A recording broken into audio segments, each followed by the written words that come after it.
What's up, my loves?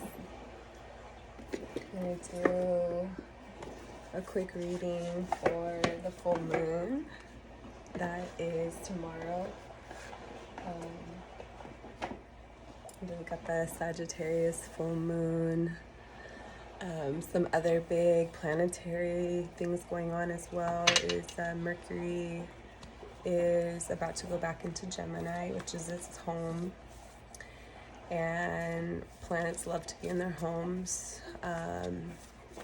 Mercury being at home will provide us good communication. Geminis are really good communicators. It will also provide us the insight to see things in more broad perspective, to be able to connect the lower vibrational frequencies of human beings to the higher vibrational, and that in itself is such a messenger.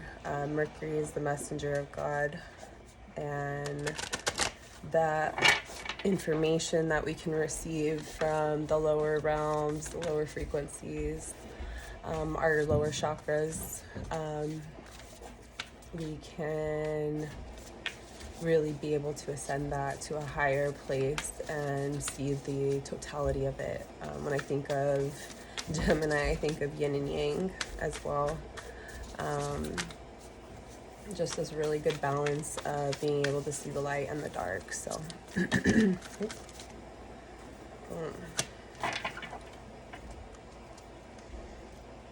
Midheaven on the bottom here.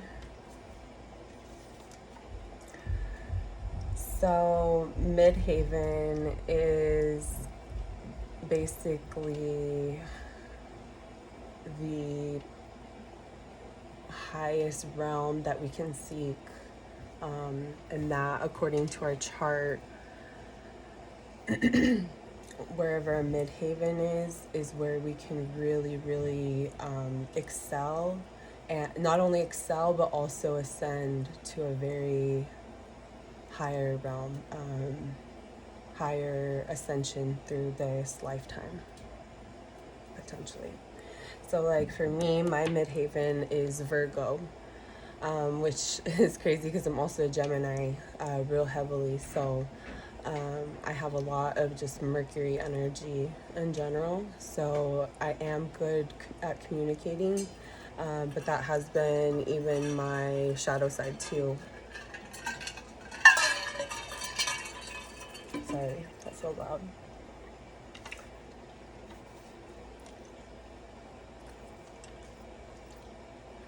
Yeah, guys, when we tap into this midhaven energy, and you can see it, it's like a castle in the sky.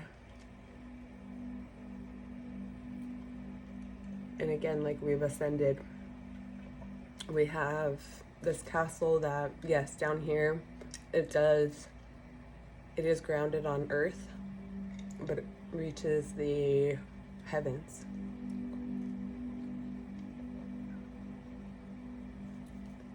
And when I think of Midhaven too, I think of Earth, or I think of the middle world. And there's the lower world and the upper world. The lower world is where our roots are, our basement, where things can be hidden. And then, you know, our heavens, our upper world, our peaks, our upper world, right? And so that really aligns us with this abundance. Jupiter right now is in Aries, and it actually just entered Aries, which will be a 12-year cycle. So it will be there for 12 years. And that's huge, guys. That's Jupiter is our biggest planet. And so when we have it in a certain house, a certain zodiac sign, it really amplifies that energy. And it being in Aries, it's going to be a lot of crown energy. So that's also beautiful with this card too, because we have that castle. You know, we're really finding how we can not only build our castle, but also be the, you know, the emperor, the king, the queen, the emperor and the empress. I definitely see emperor and empress when it comes to more of the higher realms, right? And that just allows us to finally intake this abundance. When I think of Jupiter in Aries, I think of a lot of fire energy. I think a lot of this rebirthing of the masculine, because let me think, because really over the last couple years, COVID and all this destruction has actually shown us the dark side of the patriarchy, right? Which really is a reflection of the darkness of our masculinity, the toxic masculinity that's here in the world. And that not only is men at all, it's also women too, you know. I can go down a whole avenue with this toxic masculinity, but us being able to really rebirth that after we've had so much destruction with COVID, and really seeing where these patriarchal industries and corporations are not good for us, you know. And when we start to see what's not good for us and we start to break that down within us, we can make room to plant seeds for a whole new, very abundant harvest, you know? And yeah, so I think of Aries, it's just like that energy, that drive, that passion to go get it fucking done.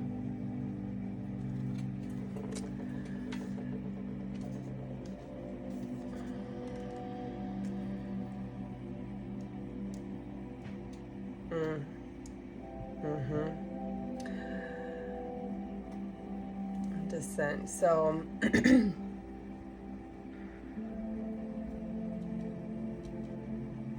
so when I think of descent, I think of some South Node energy a little bit, and then I also think of our 12th house energy. And both of those, again, what I just said is very, it feels like a destructive time.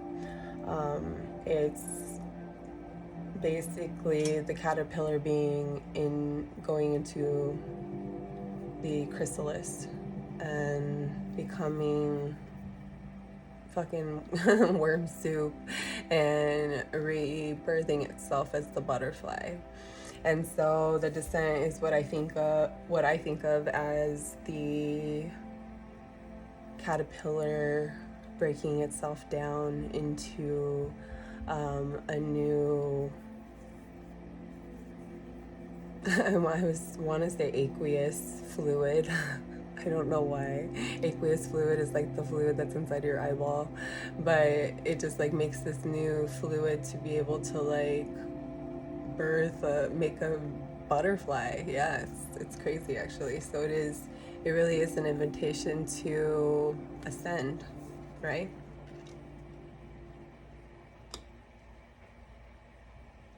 When you can break things down, when you can break yourself down so much to where you can totally recreate yourself into this like free being. Like holy shit, like really think about the butterfly story, yo. Like it's so special. And 8th house, mystery. So 8th house, ooh, I love all this destruction kind of going on, because Jupiter is definitely like, oh my god, duh, what the fuck. So the full moon is in Sagittarius, right? And what rules Sagittarius? Jupiter. Oof. Okay, so yeah, I really see this, like a lot of this Jupiter energy, which again, it's in Aries, but it does rule Sagittarius, which is going to be our full moon.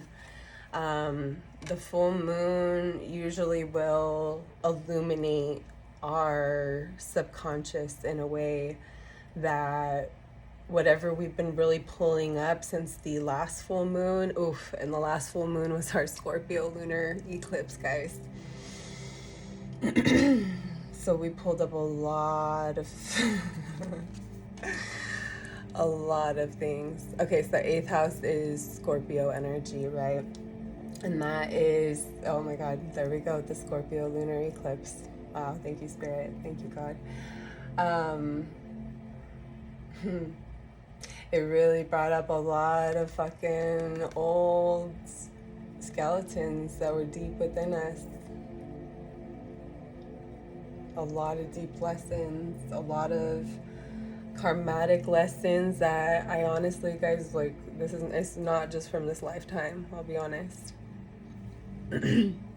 And so being able to, again, use this illumination, this full moon, and I feel like we do have the resources needed with this full moon to be able to really finally, you know, some of us are going, you know, from the caterpillar into the descent inside the chrysalis, but some of us are also, what I think of this too is like the butterfly dropping out of the chrysalis too. So some of us are being initiated to really come out of our chrysalis, become the butterfly, show ourselves, spread our wings, become free, knowing that we can really honor the death that had to occur, the death that had to be pulled up, the things that needed to be shed, the darkness that it got really pulled up with this last lunar eclipse last month.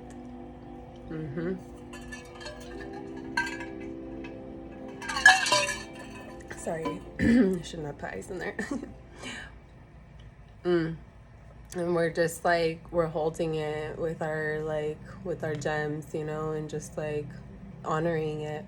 I see this is kind of like a worship. Some people do honor the bones because it's the bones that are made from the Mother Earth, you know, and it honors the death that we had to see here in the world, of the patriarchy, of the relationships that we were holding on to, that were really just part of our karmatic lesson that we are here to receive. And as we receive that, we come to our midhaven, right? Woo! Oh my God, look under here. Under midhaven, 7th house, relationships in reverse. So yeah, really seeing what we're tied to, you know, and releasing that, because we do deserve to stay in this abundance, you know, that we worked really hard for over COVID, and yeah, and review. Oh, and I see this stuck out to me right away, this prescription. It's like, again, the patriarchy, I was saying how the healthcare is like failing us, all this shit. It's kind of like, you know, we know how to take our own kind of death that we've had to really go about, you know. When we're really calling back our soul, retrieving our soul, we have to make room, and we really have to make space of what's no longer serving us, right? And put to death the things that are no longer serving us. But because of how COVID has gone, how our healing has gone, we have really come to a place where we can honor that and review it, right? And to see the beauty of it. And that allows us to review especially during these retrogrades that we're in a Saturn retrograde, which is really potent right now, with the karma that is being served. Okay, but I think that's exactly what this card's talking about. It's like we're right now receiving kind of like the doctor's orders of this like review that had to be done, and that has to be done right now during the super full moon. It's a super full moon, guys, so it's going to be real heavy, potent, real close to the earth. And but it's kind of like we're our own doctors, you know, like we know how to go about all of these you know, different staircases of, you know, kind of what's hidden. I see this as like the basement, right? We talked about the basement over here, what's hiding in the basement, really reviewing that. And back here you see there's like a lit up space, and it's kind of like this is the door, or this is the stairway that will take us to our midhaven, because we know how to prescribe ourselves the right things that will help us get over the old, right? Doctors write prescriptions for us to get over sicknesses, get over pain. We are the doctors, and we know how to prescribe ourselves the things that are going to help us get over it. And we're now ready. It's kind of like we already completed these levels, you know, and we're like in a video game, and it's showing us that like, all right, here's the next level. But with this one, because we've learned so much, it really is going to take us to our midhaven, the pinnacle aspect of our lives where we're in control. And we know that we're in control, that we know that we are the co-creator with the creator, right? Let's get some archetype cards. I love that. Yeah, so this full moon is going to, you know, Sagittarius. It's a Sagittarius full moon. I really, really feel that a lot of people that did do the work and already had been in the chrysalis, coming out as the butterfly, will seek a lot of abundance from the descent and from all of the 8th house work we've done. Pluto. So 8th house is ruled by Pluto. Pluto is the lord of the underworld, okay? So when over the last 3 years, there has been a very, very potent conjunction with, I believe, Saturn, Pluto, and Jupiter. If I'm saying that right. Yeah, I believe, yes. And so this has been, okay, so Pluto is, again, the destructor. It is going to help us see what lies in our soil, let's say, the dark things that's underneath us. Yet those dark things are going to nurture us and help us grow, right?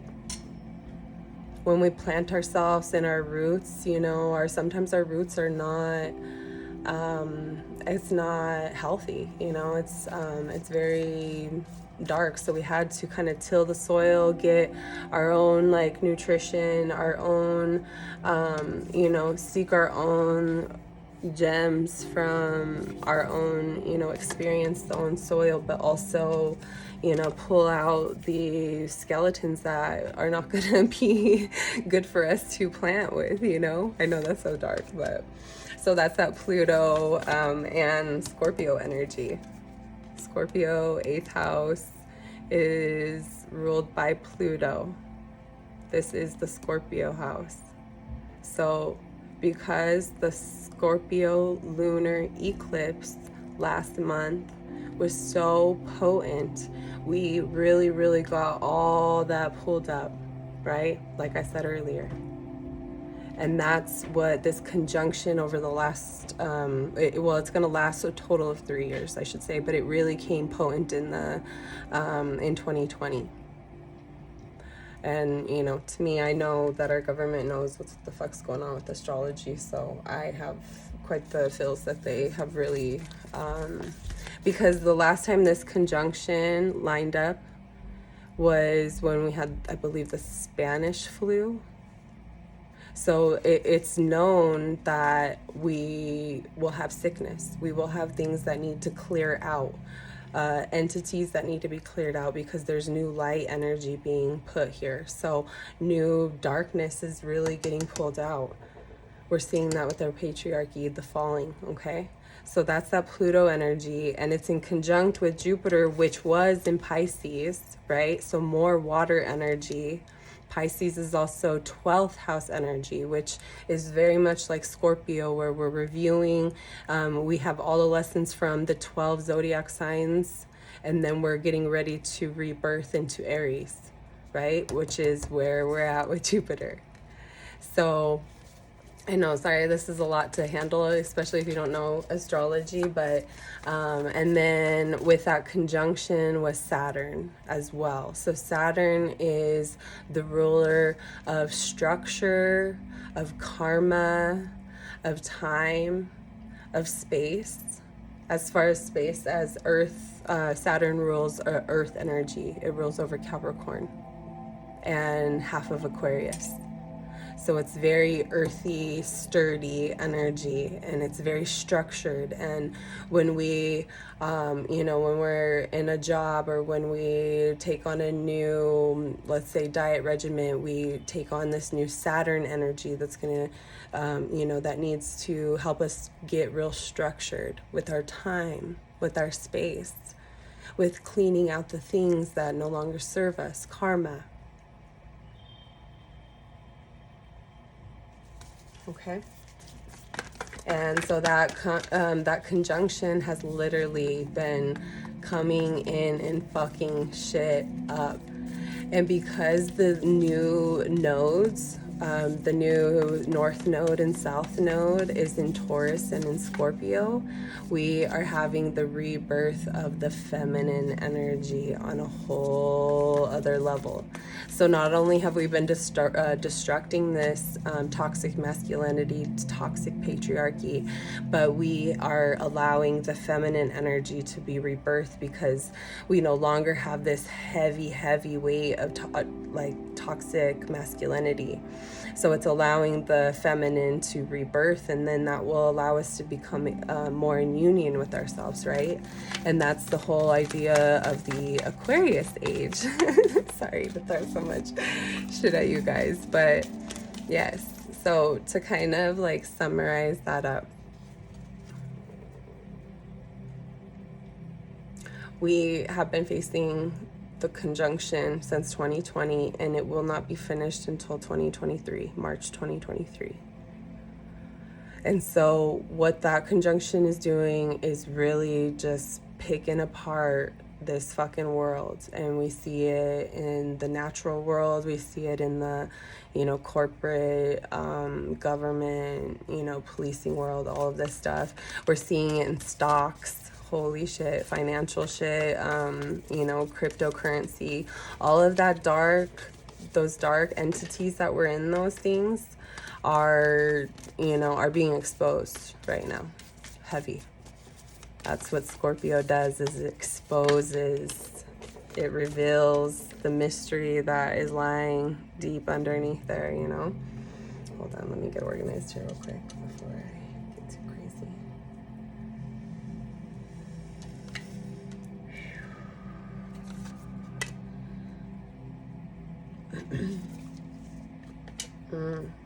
The warrior in the desert, yes. Oh, that brings more Scorpio energy to me. Scorpions are in, you know, the desert. They be chilling in that hot ass fucking Arizona dry climates.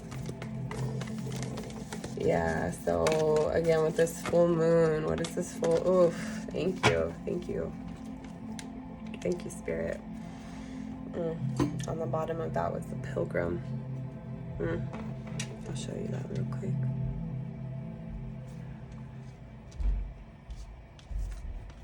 I'm just gonna take these three. Wow, look how beautiful this is. I love this. Okay, so sorry, I totally didn't see that I didn't have my light on all the way. Yeah, so when we had that conjunction, it's really came in and caused a lot of havoc. I believe that COVID was meant to be. I believe it was a divine plan, obviously, because it needed, I don't know about you guys, but my first time getting COVID was very head, crown, like sinuses. And then the next time it was real chest, breathing, lungs. And then after that, it was real kidneys and stomach. So when I think of that, I'm just like, damn, like maybe these things were meant to come and be a thing to help us really clear out the old motherfucking bullshit. We start to see where healthcare is failing us, all of these entities that we feed so much into or that we think have such control over us, and then we're finding like, wait, they don't have that much control over us, right? We can still rebirth this whole new energy. And so I think that's, again, with that Scorpio lunar eclipse really, really pulled out like the real potent, juicy parts of all of that. And I think Scorpio season in the fall is going to be real popping, right? But anyways, yeah, so it's really giving us, it gave us things to review. And again, I love how we get another school head. And so when I see the Taureau, this is cow energy, bull energy. Venus is ruled by Taurus. Or I'm sorry, Taurus is ruled by Venus. I said that backwards. And it's signified by the cow, the bull, the taureau. So that actually, from the Venus age, the holy cow is because it's a feminine symbol. And that's why they use it so much in different religions, different cultures, spiritualities. The holy cow is the signifier of the animal during the Venus age, which was like when Egypt was real poppin'. Hinduism, all of these beautiful religions were starting to be birthed. Buddhism, which was really honing into that feminine energy, right? And so we are really rebirthing that. We're really coming back into this connection with the Mother Earth, right? We're all rebirthing that because especially now, after this conjunction has gone through and shown us the dark, toxic masculinity, it again is allowing us to rebirth and see the beauty of the feminine and what the feminine energy offers us. Not only, in the society, but within ourselves, guys, even for the masculine, the males, we are really seeing them rebirth into a more supportive, more loving, more in tune with their emotions, because again, we're all getting more of a rebirth of our feminine, divine feminine energy, to be honest. And why do I say divine? Because it's been held down. And so when things are oppressed and when things are held down and it rebirths, and we rebirth that feminine energy that has been held down and kept down. And when I see the snake, I see shedding. I think of the Ouroboros rebirthing. We haven't seen the full potential of the feminine, right? And so again, all of the COVID these 3 years of destruction with the conjunction, it has been causing us to really look deep within our subconscious, unconscious, and that's more of like a feminine space that we have to be in to access that, right? Sleep or a deep state of meditation. And this full moon is going to be really showing us, you know, what we long for. What are we truly longing for in this, like, in this real deserty state that we're in right now, guys? We kind of are. We're like, fuck, we want things to be better, right? We need water, we need emotion, we need that water, to really, you know, when I think of the desert, I think of those huge cracks. And when I think of people, you know, we do have these huge cracks, these huge disconnects between all of us, right? Whether it comes from COVID or even before that, when it came to, let's say, even sexuality, you know, like it was so disconnected because people were too connected. Getting fed that connection too much, right? Whether it's porn, whether it's seeing people on Instagram, being able to just access a person and their pictures and their, you know, their essence online, you know, blah, blah. I won't start with that, but yeah, just seeing what we truly long for, you know, and when we're not giving ourselves those like quick pleasures, those quick fixes, we're going to be able to see what has been keeping us in the desert, what's been keeping us away from that water, that abundance. Water is motion, it's love, it's nurturing, right? So we're kind of just really at this point where we've been longing for it. And where does that stem from, guys? Where do we stem from this longing? Where do we stem from? Where does that disconnect stem from, guys? It's from a lot of our internal child wounds. And I think that's exactly what got brought up with the Scorpio lunar eclipse, especially. And what keeps us from what was keeping us from our abundance was those mentalities that got stuck with us from childhood. Whether our parents were not doing well, you know, when we had that recession and, you know, parents lost a lot of things, businesses went down, all of this stuff, we really had to get pushed into the survival mode as a child. Or we saw the disconnect with our parents because a lot of that disconnection had been birthing since our parents' age. Because let's put it like, let's just get real deep real quick, like, and offer some truth. Like, our grandparents were in such survival mode from trying to be able to, like, you know, just get right in the society, unless of course you have like abundance shared with you. And so that made this real disconnect. And then of course the toxic masculinity of the patriarchy is really keeping us, and our father figures and the masculinity in this toxic space, where even we as females became kind of a toxic masculinity as ourselves. Like, oh, I don't, you know, I don't give a fuck, I'm gonna go do it myself, I'll do this. Like, let's be honest, that's not the feminine energy. We want a safe space to be held for us. We want to be given the safe space to be exactly what we are: creators and rebirthers and destructors and chaos and uncertainty, and being one with the moon. We are a symbol of the moon, right? And so when we don't have a good childhood, then that makes our masculine and our feminine real imbalanced. And that keeps us from the abundance that we can serve when we have that sacred union of our feminine and masculinity, right? So let's say, you know, you're a nurse. I was a nurse. And that job was very, very structured. I had to be very structured.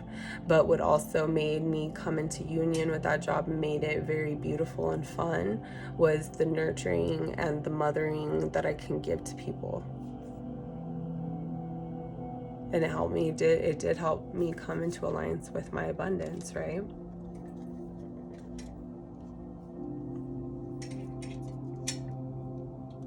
And so, yeah, I feel like we're now ready to be on the pilgrimage to completely shed all of this old, completely either go into becoming the caterpillar to the butterfly, or coming outside of the chrysalis and becoming the butterfly, having that descent out, having a rebirth,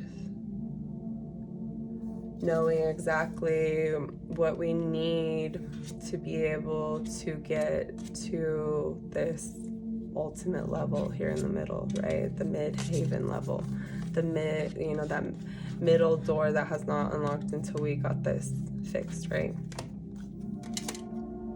And a lot of that was having to become the warrior.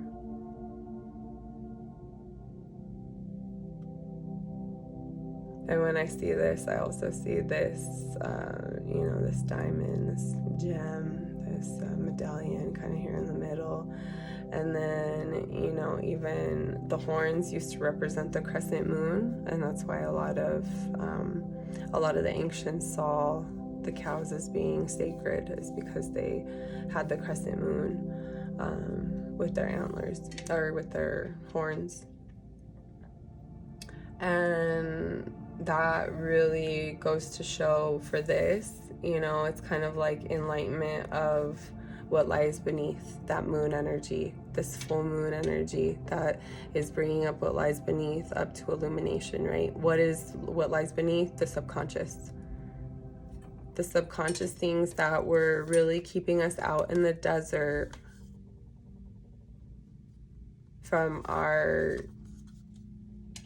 eternal child, keeping us out in the desert, longing for what we kind of didn't receive as the internal child, or as a child. So that child lives within us, guys. That's our roots. Let's see this red right here. So, when it comes to Kundalini, in a Hinduism thought process, the root chakra is the 1,000-petal lotus, and it actually signifies the internal child and being able to blossom as that child. And so how do we go back and heal this?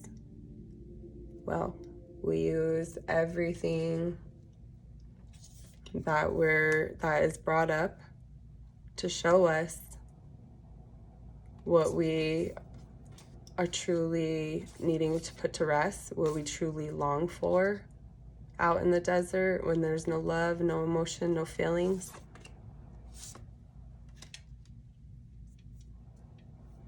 And really seeing what our internal child didn't receive. And so when we see that and we shed that, we allow our lotus to start to bloom. We allow that internal child to start to bloom. So for me, I'll just be quick and honest. I had some things happen to me at school when I was 9 years old, and before that, homegirl wanted to be a fucking Spice Girl. She wanted to be Britney Spears. She wanted to be Christina Aguilera. She really wanted, I really wanted to have a voice and to sing, or to just be famous and to inspire people. And because of what happened to me at 9 years old, I really boxed my voice in. I did not allow my internal child and what my internal child really wanted, because this right here is our true essence of our existence. What we are tuning in to as a child is what we are truly meant here to come here for.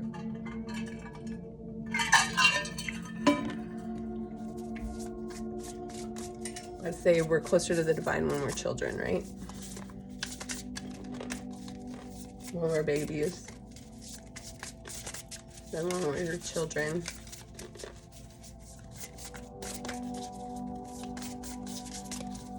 I'm gonna pull a couple animals.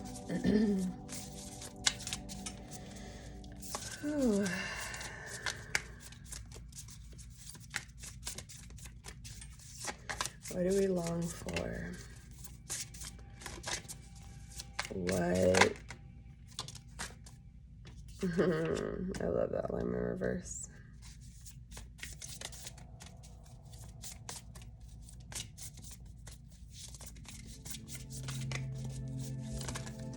So much. All right, I will take them though.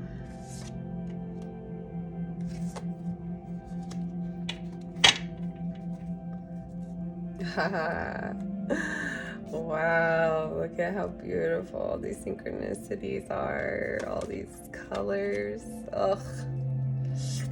Lots of red though. So I see a lot of root chakra. A lot of root chakra energy. Again, root chakra is our internal child. It's our roots. It's, you know, what we are. It's the collective as well. It's what we're really tied to. It's where our karma lies, is in our root chakra. Yeah.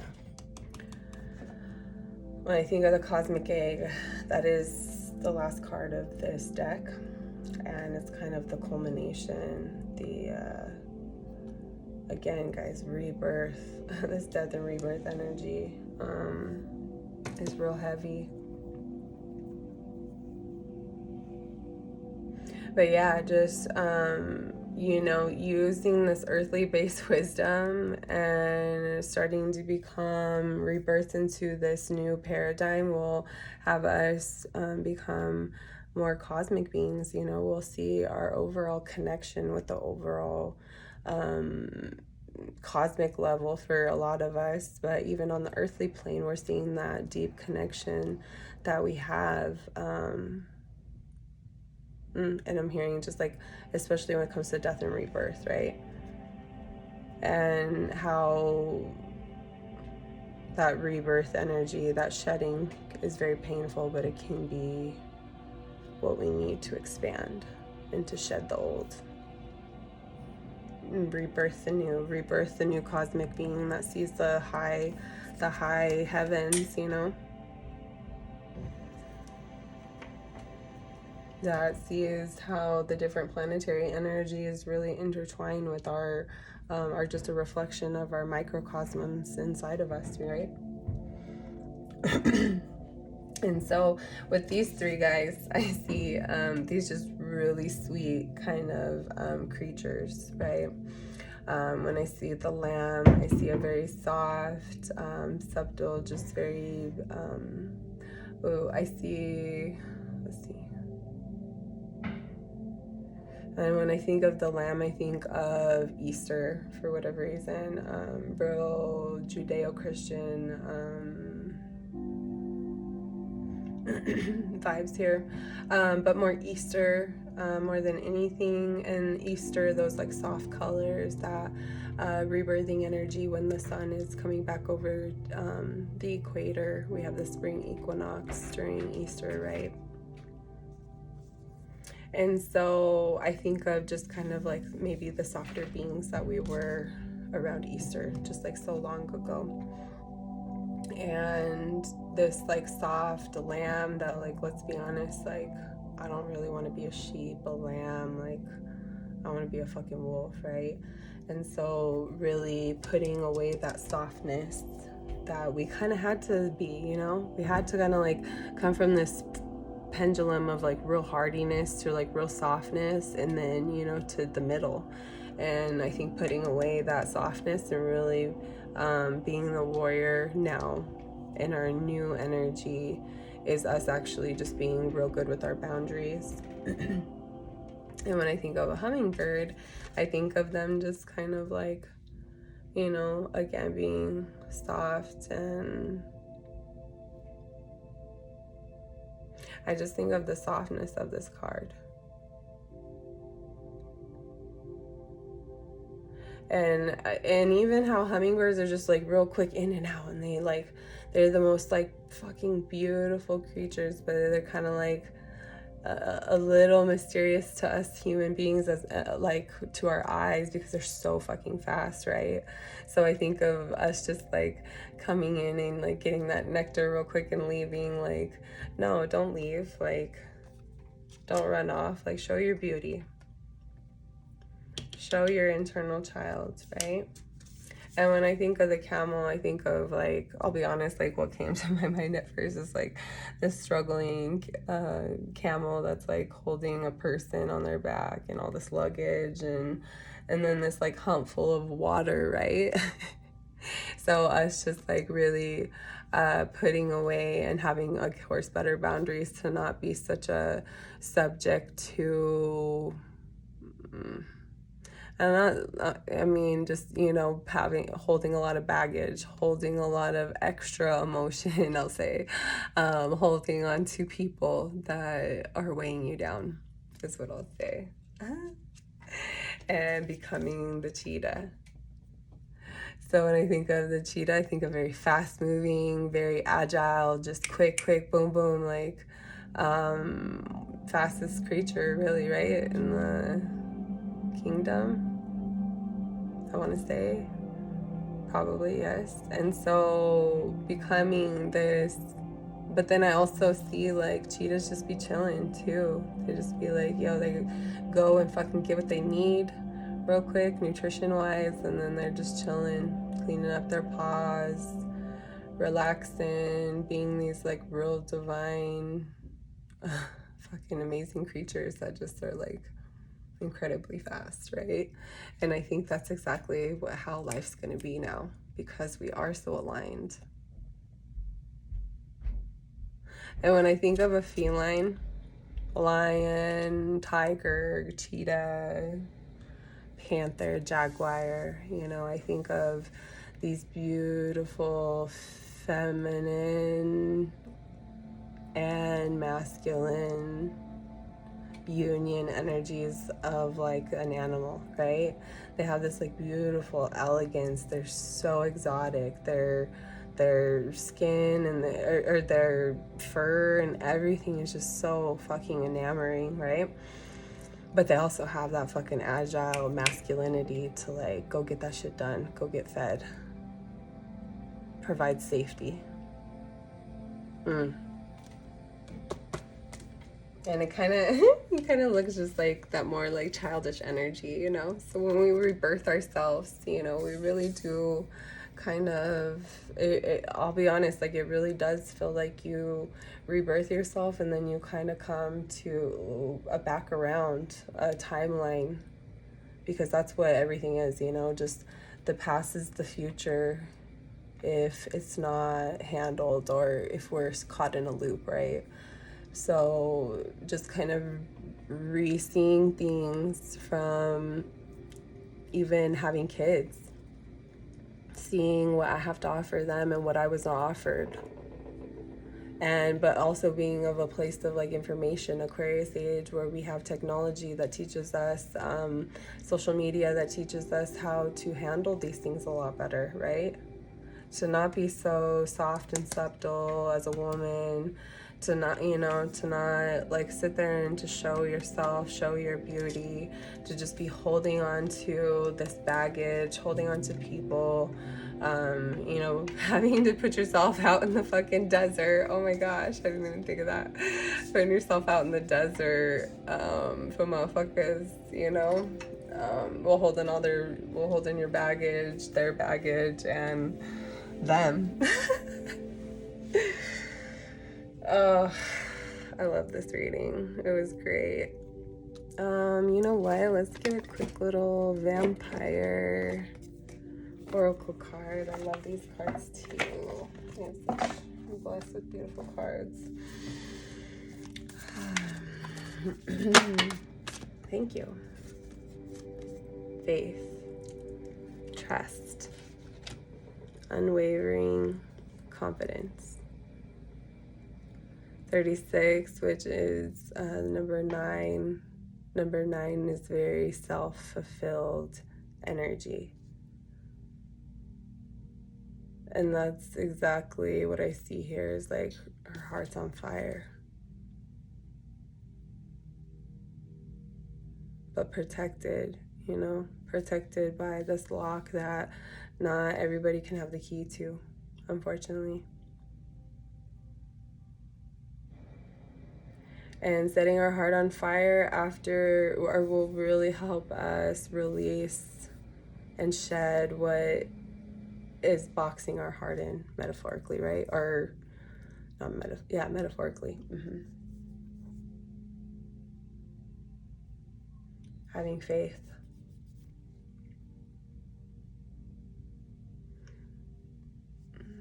Where are these? I want to say these are holly tree. I don't know. Let me read this real quick and then we will wrap up. I love these cards. The faith card is so fucking beautiful. Right away, real quick, too, I get this real like Jesus, Mary, Catholicism, of course, with the Immaculate Heart. You know, so many people believe that like Mary's story was supposed to be just as important as Jesus's story, right? We'll go quick, crazy, real fast little theory. But when they bring that in, and especially it being a teaching of the Piscean age, you know, Piscean age can also be signified by the yin and yang, you know. So it was that this Piscean age was supposed to show us how when we come into union with the yin and the yang, how there's a little bit of dark, a little bit of light in each, right? But when we bring them together and bring them in balance, you know, we can really see the full teachings of what this age is supposed to be. And I think that's exactly what we're being given, is like accumulation of all the teachings this entire age had for us. You know, if you know or believe in past lives, and so right now we're finally coming into that, to be ready to step foot into this new era. When you think of like all the destruction that happened with like the floods and all the crazy storms and, you know, all of the things that happened before the Christian era really took place, it's kind of what we're seeing today, right? In a new way, in a new, different way, right? Faith. The belief that something will take place or is right or is a particular way can be called faith. Faith is quiet and hopeful, offers contentment and calm. It has not bravado, and it need not insist on its righteousness.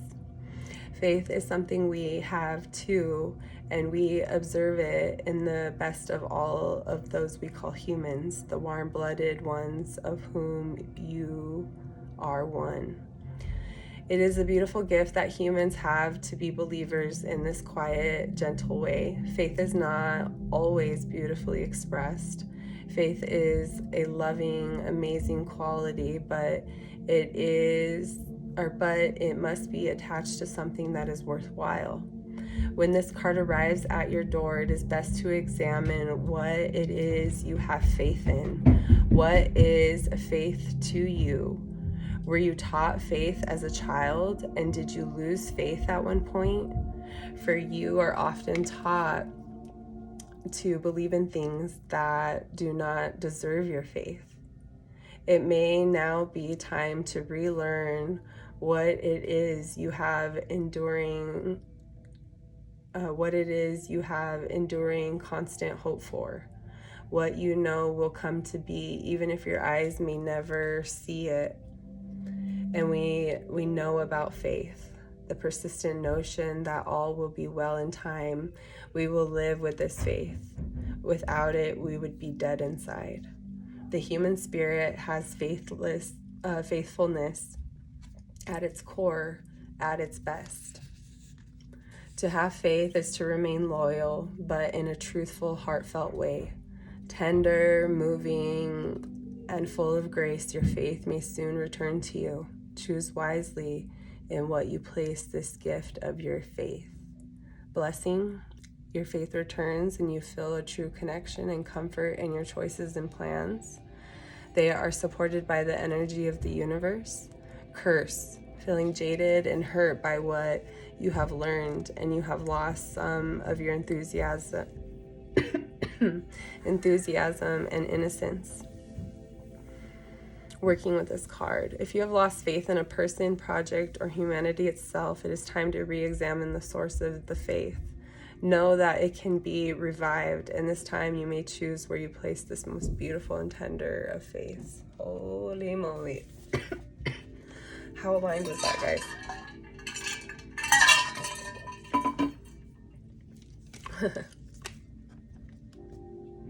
Newfound faith, baby. That's what that full moon's bring them. Confidence. Trusting in this very chaotic world is a superpower. Appreciate you guys so much. Sorry, a couple ice cubes ran in my mouth and I don't want to swallow them. Yeah, I hope you guys have a great week, a great full moon.